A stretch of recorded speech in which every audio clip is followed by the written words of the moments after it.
नमस्कार और अदब है आप सब दोस्तों के लिए। आपके दोस्त और गाइड इरफान के साथ एक बार फिर से आपके अपने चैनल एस्ट्रो एश्योरेंस पे।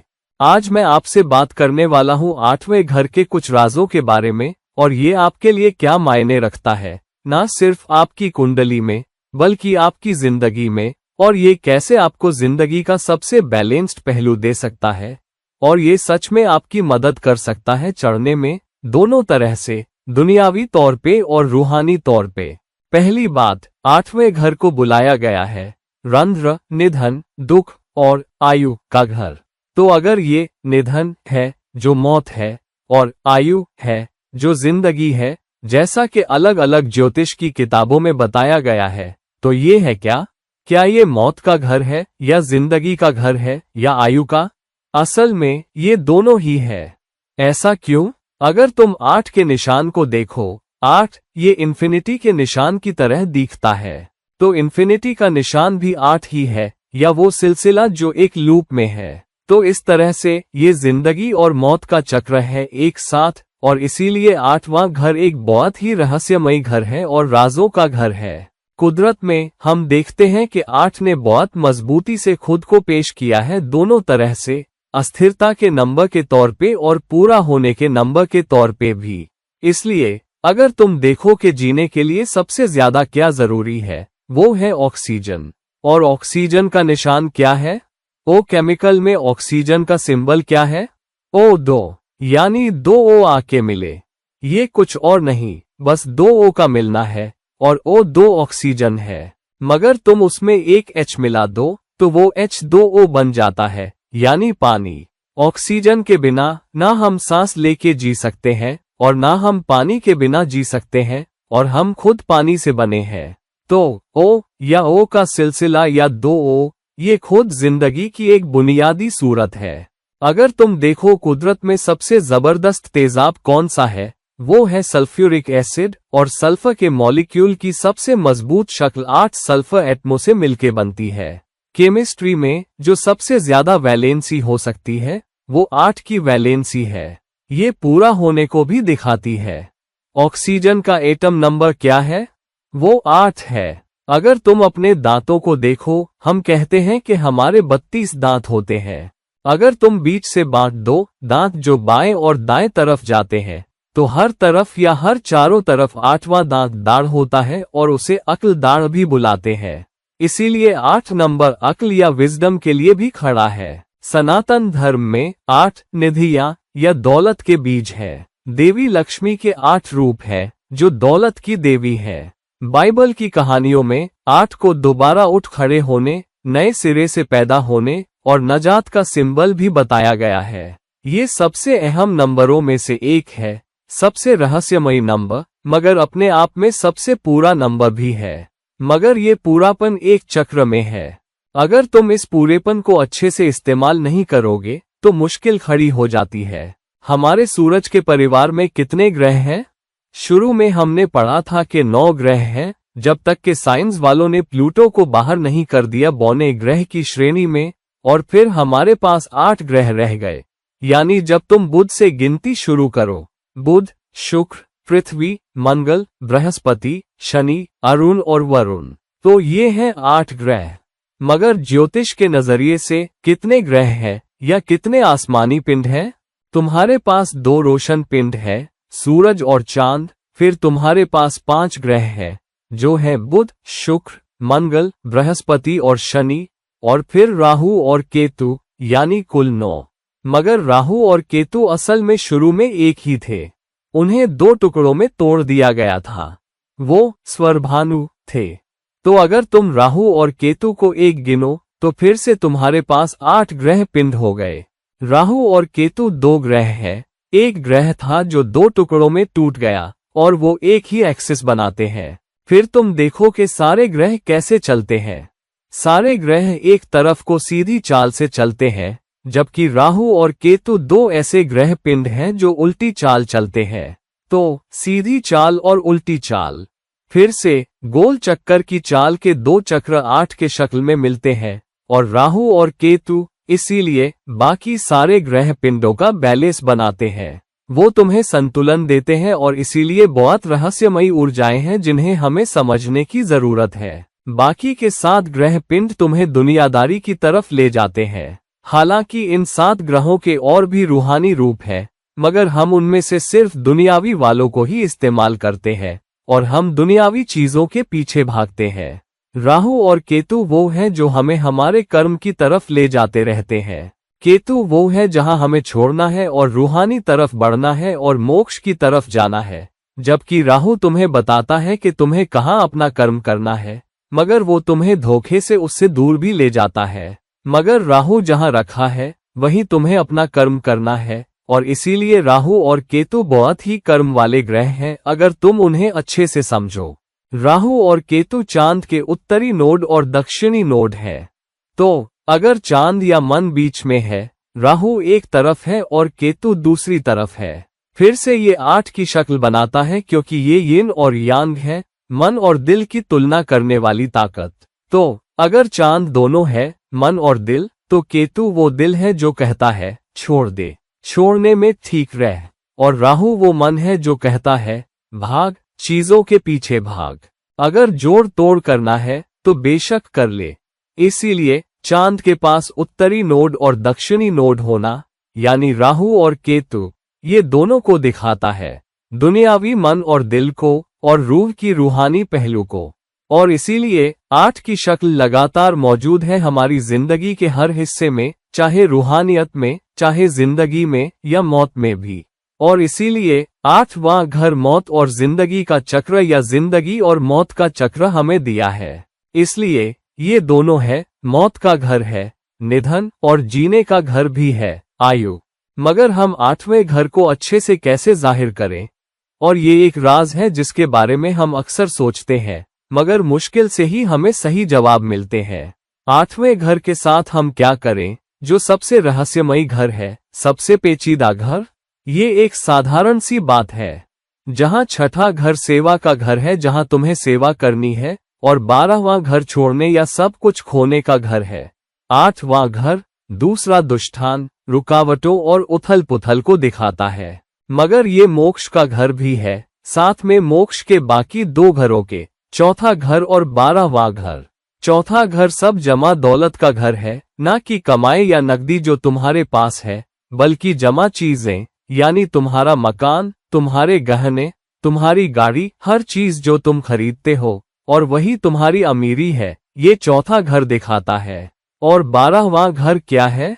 12वां घर सब कुछ छोड़ देना है, सब कुछ गंवा देना। चौथा घर जमा करने का घर है और 12वां घर छोड़ने का घर है। 8वां घर दोनों से 5वां है। चौथे घर से 8वां घर उससे 5वां है और 8वें घर से 12वां घर उससे 5वां है। तो 8वां घर मोक्ष और संतुलन का केंद्र बिंदु है। इसका मतलब ये है कि अगर तुम चौथे घर के जमाव या दुनियावी जमाव को छोड़ दोगे तो तुम 12वें घर का मोक्ष पा सकते हो। इसलिए 8वां घर उस चीज के बीच का संतुलन है जो तुम दुनियावी तौर पे हासिल कर सकते हो और रूहानी तौर पे पा सकते हो, मगर इस दुनिया में अपनी जिंदगी जिए बिना, ऊंच नीच का तजुर्बा किए बिना और उनका सही तरीके से सामना कर पाए बिना मोक्ष नहीं मिलेगा। इसीलिए गृहस्थ आश्रम सबसे अहम आश्रमों में से एक बन जाता है। तुम्हें दुनियावी तरीके से जिंदगी जीने की जरूरत है। सारे आश्रमों में से गुजरो, चाहे ब्रह्मचर्य हो, गृहस्थ आश्रम हो, वानप्रस्थ हो या संन्यास, तुम्हें उन्हें जीना है। तुम्हें जिंदगी का सामना करना है और उस जिंदगी को नेकी से, अच्छे चाल चलन से जीना है। और जिंदगी जीने में रूहानी पहलू को अपनाते हुए नेकी के रास्ते पे और छोड़ने और इंसानियत की खिदमत करने के जज्बे के साथ तुम मोक्ष पा लेते हो। तो यिन और यांग में, दुनियावी पहलू और मोक्ष वाले पहलू में, रूहानी पहलू में संतुलन होना जरूरी है। इसीलिए गृहस्थ आश्रम चारों आश्रमों में से एक सबसे अहम आश्रम है। अगर तुम उसे नहीं जीते, अगर तुम ऊंच नीच और उथल पुथल का सामना नहीं करते, तो मोक्ष नहीं मिलता। और इसलिए 8वां घर दुनियावी दुनिया और रूहानी दुनिया के बीच का संतुलन है। सारी दुनियावी चीजों के जमाव और उन्हें छोड़ने और मोक्ष पाने के बीच का संतुलन है। तो तुम 8वें घर के साथ क्या करो? 8वें घर के मसलों का सामना करो और तुम पाओगे कि ये पैगाम तुम्हारे लिए साधारण है। वो ये कि अगर तुम यिन को संतुलित कर लोगे तो यांग अपने आप संभल जाएगा। इसका क्या मतलब है? मतलब ये कि अगर तुम 8वें घर की उथल पुथल, उसके उतार चढ़ाव, उसकी अचानकता का सामना कर पाते हो और फिर भी अपने आप को इज्जत के साथ, अच्छे आचरण के साथ ले जा पाते हो और इंसानियत की मदद करते हो, दूसरों की सहायता करते हो और चौथे घर के जमा करने के स्वभाव को छोड़ पाते हो, तो 12वां घर तुम्हारे पास आएगा। तो तुम्हें क्या करने की जरूरत है? अगर 8वां घर दोबारा उठ खड़े होने, नए सिरे से जन्म लेने और नजात पाने का घर है, यानी मोक्ष, सबसे अहम घर, और इसका मतलब ये हुआ कि 8वां घर 12वें घर का दरवाजा है, जो असली मोक्ष है। उस दरवाजे से गुजरे बिना, जो 8वां घर है, तुम वो हासिल नहीं कर सकते। उस दरवाजे में तुम कैसे दाखिल हो? ये समझ के कि तुम्हारी कुंडली में 8वें घर का जाहिर होना क्या है, और कई बार तुम वो समझ नहीं पाते। हम 8वें घर को एक खतरनाक घर की तरह देखते हैं, एक दुष्टान की तरह, और हम किसी ग्रह के 8वें घर में होने से डरते हैं। हम डरते हैं कि 8वें घर का मालिक किस घर में रखा है, और हम हमेशा डरे रहते हैं कि ये क्या लाएगा। पैगाम या जाहिर होने का तरीका साधारण है। जहां भी 8वें घर का मालिक रखा है या अपनी ऊर्जा बांट रहा है, वहीं तुम्हें सबसे ज्यादा सेवा करनी है। अगर तुम उस ऊर्जा की दिशा में, उस घर की दिशा में सबसे ज्यादा सेवा करते हो जहां 8वां भावेश रखा है और जो ग्रह 8वें घर में रखे हैं, तो तुम्हारे लिए जिंदगी और मौत के चक्र को तोड़ना और सच्चा मोक्ष पाना आसान हो जाता है। छोड़ने के जरिए मोक्ष के दरवाजे में दाखिल होना मतलब ये कि तुम्हारा 8वां भावेश जहां भी रखा है, वहां देखो कि उस घर का मतलब क्या है। अगर 8वां भावेश चौथे घर में रखा है, चौथा घर घरेलू सुख, मानसिक खुशी का घर है, तो तुम्हें दूसरों की उनकी रोजी रोजगार में मदद करनी है, उनका घरेलू सुख पाने में सहायता करनी है। तो अकेले लोगों से ज्यादा परिवारों की मदद करने की कोशिश करो।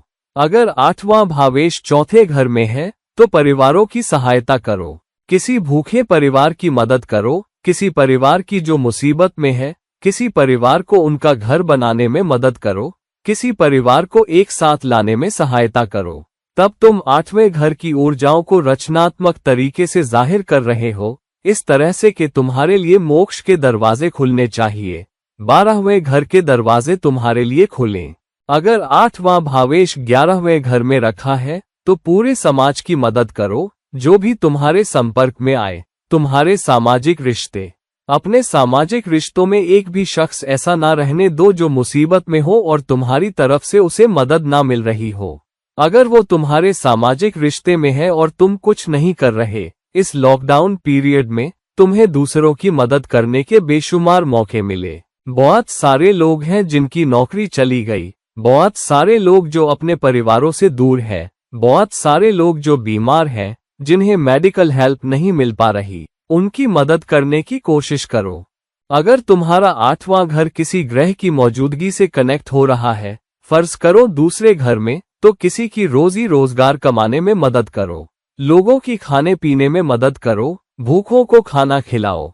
अगर ये तीसरे घर में है, तो अपने आसपास के इलाके में देखो, लोगों की मदद करो दूसरों तक पहुंचने में, अपनी बात बेहतर तरीके से कहने में, लोगों की मदद करो छोटी यात्राएं करने में, अपने आसपास के लोगों के लिए चीजें आसान बनाओ। पक्का करो कि जो भी तुम आसपास के लोगों को दे सकते हो, वो दो। अपने मोहल्ले की सरकारी सुविधाओं की मदद करो, अपने पड़ोसियों की मदद करो जो तुम्हारे आसपास रहते हैं, अपने इलाके के गरीब लोगों की मदद करो। पक्का करो कि तुम अपने इलाके के लोगों को 1 किलोमीटर, 2 किलोमीटर, जितनी भी तुम्हारी हैसियत हो, मदद कर सकते हो, उनकी मदद करो। अपने समाज में कोई भी ऐसा ना रहे, तुम्हारे नेटवर्क की पहुंच जितनी भी हो, पक्का करो कि लोगों को तुम्हारी तरफ से हर संभव मदद मिल रही है। अगर लग्न में है, तो तुम्हारी पूरी जिंदगी एक ऐसे इंसान की तरह होनी चाहिए जो दूसरों की मदद कर रहा है, हमेशा दूसरों तक पहुंच रहा है, हमेशा दूसरों की इज्जत बढ़ाने में मदद कर रहा है, दूसरों को गर्व से जिंदगी जीने में मदद कर रहा है कि उन्हें दूसरों के आगे हाथ ना फैलाने पड़े, और हमेशा कोई ऐसा जो दूसरों का रहनुमा हो, जो उनके लिए खुले दिल से सहारा बनने को तैयार हो। अगर 8वां घर 5वें घर से कनेक्ट हो रहा है, या तो 8वां भावेश 5वें घर में जाके या 5वें घर के ग्रह 8वें घर में आके, तो ये उन लोगों की मदद करने के बारे में है जिनके बच्चे हैं। अगर कोई माँ बाप हैं जिनके बच्चों की पढ़ाई का खर्च नहीं उठा सकते, बच्चों को खाना नहीं दे सकते, या जिनके बच्चे नहीं हो रहे, तो अनाथालयों की मदद करो, बच्चों की परवरिश में हाथ बटाओ। अनाथालयों में दान दो ताकि बच्चे स्वस्थ पल सकें और किसी और को गोद दिए जा सकें, या खुद एक बच्चा गोद लो अगर ऐसा मामला है और तुम्हारे पास साधन है। अगर 8वां घर 6ठे घर से कनेक्ट हो रहा है, तो उन सब लोगों की मदद करो जो बीमार है। उन लोगों की मदद करो जो अदालती मामलों, कोर्ट फीस का खर्च नहीं उठा सकते। वो लोग जो चुनौतियों से गुजर रहे हैं और पुलिस केस, कोर्ट के केस में फंसे हैं, और वो वकील की फीस, वकील का खर्च नहीं उठा सकते। 6ठा घर जानवरों की मदद का घर भी है। जानवर जो आवारा हैं या एनिमल वेलफेयर से जुड़े एनजीओ की मदद करना। उनका साथ दो, उन्हें दान दो, या कुछ समय उनके साथ सेवा में बिताओ। अगर 8वां भावेश 8वें घर से ही कनेक्ट हो रहा है क्योंकि वहीं रखा है, तो उन लोगों की मदद करो जो रोजमर्रा की जिंदगी में उथल पुथल का सामना कर रहे हैं, जो सदमे में है। वो लोग जिनका एक्सीडेंट हुआ है, जिनके अंग नहीं है, बिना अंगों वाले लोगों को अंग दिलाने में मदद करो। वो लोग जो एक्सीडेंट में घायल हुए हैं और लाइफ सपोर्ट पर हैं, उन्हें ऑक्सीजन सिलेंडर दिलाने में मदद करो, दवाइयाँ दिलाने में मदद करो, उनका इलाज कराने में सहायता करो। वो लोग जो किसी अंग का इंतजार कर रहे हैं, उन्हें उन संगठनों से जोड़ो जहां उन्हें अंग मिल सके, अंगदान हो सके। लोगों को उनके अंग दान करने के लिए मदद करो, खुद को अंगदाता के तौर पे रजिस्टर करवा के। 8वां घर 9वें घर से कनेक्ट हो रहा है। दूसरों की तालीम में मदद करो, ऊंची पढ़ाई में मदद करो, रूहानी तौर पे लोगों की सहायता करो। मानसिक रूप से परेशान, उदास, उन्हें खुद को रूहानी तौर पे समझने में मदद करो। उन संस्थानों की मदद करो जो ऐसे लोगों से जुड़े हैं जिनकी मानसिक, शारीरिक, रूहानी तौर पे मदद की जा सके। और उन सब लोगों की मदद करो जो ऊंची शिक्षा पाना चाहते हैं। अगर 8वें घर का 10वें घर से कनेक्शन है, तो तुम्हारा काम या तुम्हारा करियर दूसरों की मदद के इर्द गिर्द होना चाहिए और उस कदर के इर्द गिर्द होना चाहिए जो तुम्हारे दिल के करीब हो। एक ऐसा करियर चुनो जो तुम्हारे दिल के करीब हो, जिसके बारे में तुम महसूस करो, यहाँ मैं सबसे ज्यादा मदद कर सकता हूँ, और यही है जहाँ तुम सबसे ज्यादा मदद करना चाहते हो। उसे ही अपना करियर बनाओ। पक्का करो कि तुम सबसे ज्यादा वक्त वहां दो, अपनी सबसे ज्यादा ऊर्जा वहां लगाओ, अपने सबसे ज्यादा कर्म, अपनी सबसे ज्यादा करतूतें वहां रखो। तुम्हारा करियर या तुम्हारा कर्म उसी घर के इर्द गिर्द होना चाहिए, उसी चीज के इर्द गिर्द होना चाहिए। अगर 8वां घर 12वें घर से कनेक्ट हो रहा है, तो उन लोगों की मदद करो जो अस्पतालों में हैं और क्लिनिक फीस नहीं दे सकते। उन लोगों की मदद करो जो जेल में हैं और बाहर नहीं आ पा रहे क्योंकि वो जमानत नहीं कर सकते। सैकड़ों हजारों लोग हैं जो जमानत नहीं कर पाने की वजह से बरसों से जेल में बंद है। जेल में लोगों को कुछ पेशेवर ट्रेनिंग दिलाने में मदद करो। जेल में लोगों की मदद करो कि वो कोई हुनर सीख ले ताकि जब बाहर आए वो कुछ बना सके, किसी तकनीकी चीज में माहिर हो जाए और अपना पेट पाल सके, फिर से जुर्म की जिंदगी में ना जाए। वो लोग जो अपने परिवारों से दूर है, अपने मुल्क से दूर है, और अगर वो फंस गए हैं, वापस नहीं जा पा रहे, उन्हें मदद और सहारे की जरूरत है। उन लोगों की मदद करो कि वो अपना गुजारा कर सके। अगर वहाँ स्टूडेंट या लोग हैं जो विदेश में पढ़ रहे हैं और उन्हें पर्याप्त सहारा नहीं है, वो नहीं जानते वाणिज्य दूतावास के अलावा किसके पास जाएं, उनकी मदद करने वाला और कोई नहीं है, उनकी सहायता करो। अगर तुम्हारे पास साधन है ऐसे लोगों तक पहुंचने के जो उन मुल्कों में है, तो मुमकिन हो तो एक एसोसिएशन बना लो। जिस मुल्क में तुम अपने मुल्क से दूर हो, वहां एक लोकल सोसाइटी बनाओ और एक लोकल ग्रुप बनाओ जिसके जरिए तुम उन लोगों की तुरंत मदद कर सकते हो जो अपने मुल्क से दूर हैं और शायद तुम्हारे मुल्क में हो। तो ऐसे लोगों की मदद करो जो फंसे हुए हैं।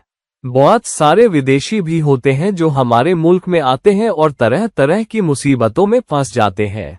उन लोगों की मदद करो, पता करो कि वो कहाँ है। अगर कुछ और ना कर सको तो एक एनजीओ बना लो और सहायता करो। या किसी वाणिज्य दूतावास से संपर्क करो, किसी भी वाणिज्य दूतावास से, किसी अफ्रीकी वाणिज्य दूतावास से, जो भी सोच सकते हो, और उनसे कहो कि तुम उन्हें मदद देना चाहते हो।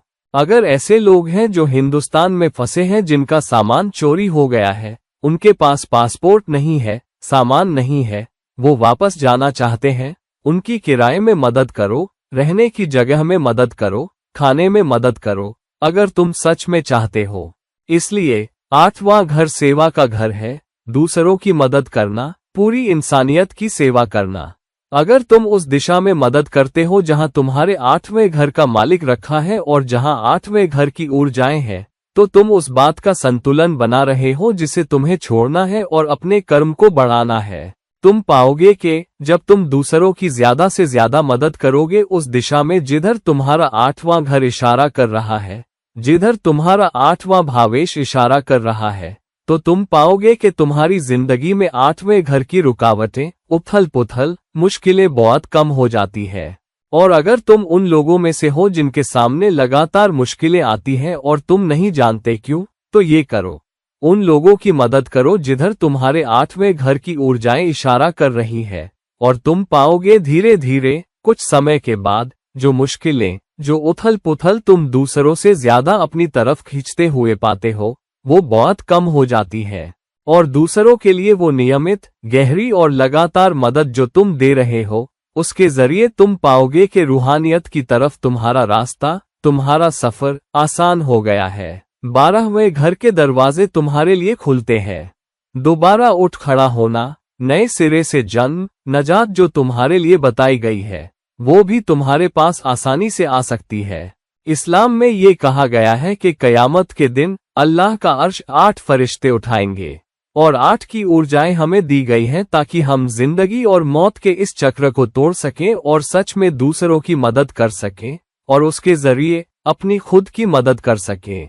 तो 8वां घर वो है जहां तुम दूसरों की मदद करके खुद की मदद करोगे, और उसके जरिए तुम सच में दुनियावी पहलू और रूहानी पहलू के बीच संतुलन पालोगे। और तुम जिस चीज को थामे हुए हो, उसे जितना ज्यादा छोड़ोगे, तुम्हारे लिए 12वें घर का आयाम हासिल करना उतना ही आसान होगा। तो यारो, देखो कि तुम्हारे 8वें घर की ऊर्जाएं कहाँ है। तुम्हारा 8वां भावेश कहाँ रखा है? 8वें घर में कौन से ग्रह मौजूद हैं? वो किन घरों के मालिक हैं? वो जोर से ऊर्जा बांट रहे हैं, वो तुम्हें वो जाहिर तरीका दे रहे हैं जहां तुम्हें दूसरों की मदद करने के लिए अपनी ऊर्जा लगानी है, और दूसरों की मदद करके तुम रूहानी तौर पे ऊपर उठते हो। तुम्हारा रूहानी सफर आसान हो जाता है और तुम्हारा खात्मा, तुम्हारी नजात हासिल होती है। तो यारो, इस वीडियो को लाइक करो, इस वीडियो को शेयर करो, और अगर तुम मुझसे ज़ाती सलाह मशविरा लेना चाहते हो तो बराए मेहरबानी नीचे दिए गए लिंक पर मुझसे राब्ता करो। और कुछ देर बाद किसी और वीडियो के साथ ये रहे तुम्हारे दोस्त और गाइड इरफान। अलविदा, नमस्कार।